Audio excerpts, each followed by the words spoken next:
China's National People's Congress Annual Meeting. Commentary. Virtually obscured by international media interest in the Israeli-American attack on Iran that had begun a few days before, the annual meeting of China's National People's Congress convened. Within the foreign China-watching community, by contrast, there was intense scrutiny of the proceedings. China's 14th five-year plan had just concluded, with many questions about what the 15th would be like. The country's economic juggernaut appeared to be losing steam. Questions had been raised about the loyalty of the country's military and measures that would force the further assimilation of the country's ethnic minorities were rumored. Hence, all eyes were on the report delivered by Premier Li Qiang. As expected, Li was upbeat, emphasizing the economic positives.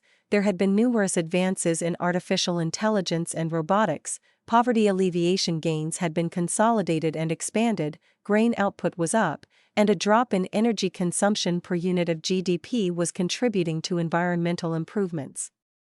He posited an economic growth rate of between 4.5 and 5% for 2026.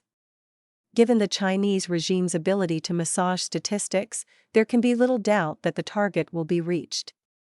Yet its modesty indicated a sober view of the future. The real estate sector, amounting to nearly a quarter of China's GDP, remained shaky, with defaults among the country's largest developers a constant concern. Domestic consumption was sluggish despite efforts to stimulate it, indicating citizens' uncertainty about the economic future. This suppresses spending and fuels deflationary pressures. There is worrisome overcapacity in production, with Chinese companies engaged in fratricidal pricing in an attempt to offload excess inventory. Local government debt remains a problem. The military was also a concern. Since mid-2023, at least 75 senior People's Liberation Army commanders and defense industry executives have been removed and/or placed under investigation, including 5 of the 6 members of the country's highest military body, the Central Military Commission. The purges also had an effect on military representation at the NPC, affecting nearly 13% of its representation on that body.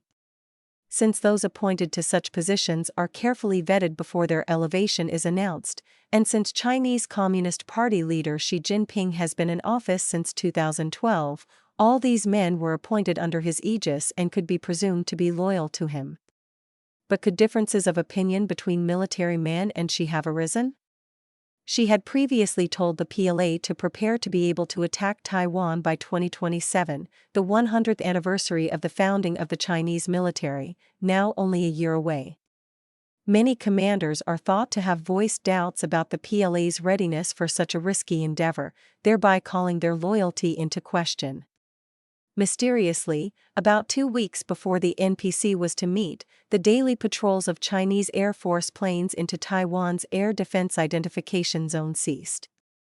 Rumors circulated that perhaps Xi suspected a coup d'état and had moved to preclude it.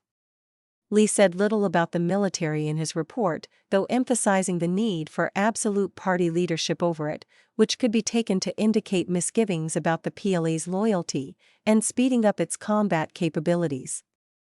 There would be a 7% increase in the defense budget, slightly below last year's 7.2% but well in excess of the projected 4.5 to 5% rise in GDP.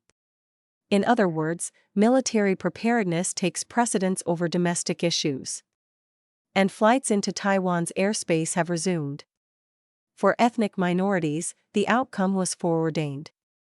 A day after Li's report, the NPC ratified revisions to the law on the standard spoken and written Chinese language, removing a provision that allowed speakers of non-Han languages to use them as a medium of instruction in schools on the grounds that the provision was no longer necessary.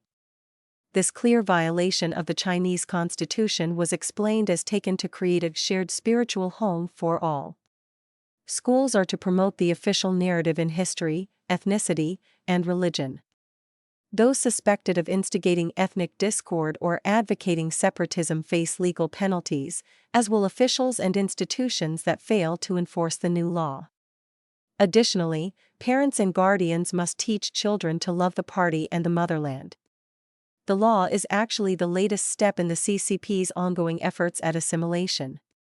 For example, for at least a decade, Tibetan children have been taken from their homes to be educated in boarding schools in Han areas, and in Xinjiang, Uyghurs have been incarcerated in concentration camp-like vocational schools to promote patriotism. In a seeming contravention to this desire to promote a homogeneous culture, NPC delegates of ethnic minority origin were easily identifiable by their elaborate national costumes, with some admitting that they seldom wore them otherwise. It would seem that the party wants minorities to be seen but not heard.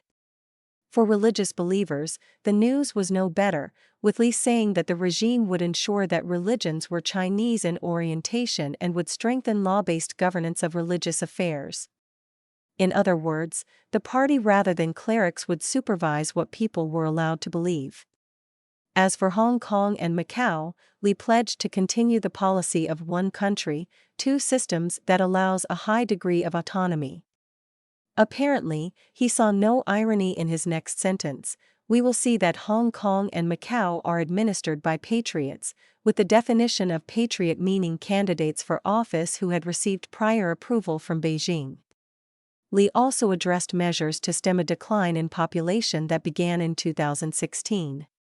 So far, such measures have failed, with only 7.93 million births recorded in 2025, the lowest level since the founding of the People's Republic of China in 1949.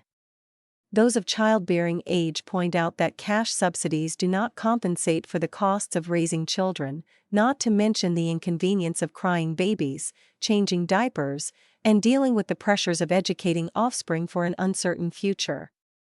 Young people are choosing to remain single or, if married, to have at most one child. They would prefer to use discretionary income for travel or personal betterment. This year's package of incentives, including promising to foster positive attitudes toward marriage and childbearing, providing housing support for those with their first child, and improving nursery and childcare services, is likely to fare no better. Li conceded that only rarely in many years had such a grave and complex landscape been encountered, with external shocks intertwined with domestic difficulties and tough policy choices, yet ended his address on a positive note by urging the deputies to rally more closely around the party's Central Committee with comradeship at its core, hold high the great banner of socialism with Chinese characteristics, and follow the guidance of Xi Jinping thought on socialism with Chinese characteristics. For a new era. Whether this will be enough remains to be seen. The Chinese population remains resilient, but also less receptive to hortatory slogans back in the day of Mao Zedong, whose name, interestingly, was notably absent from any mention in Li's address.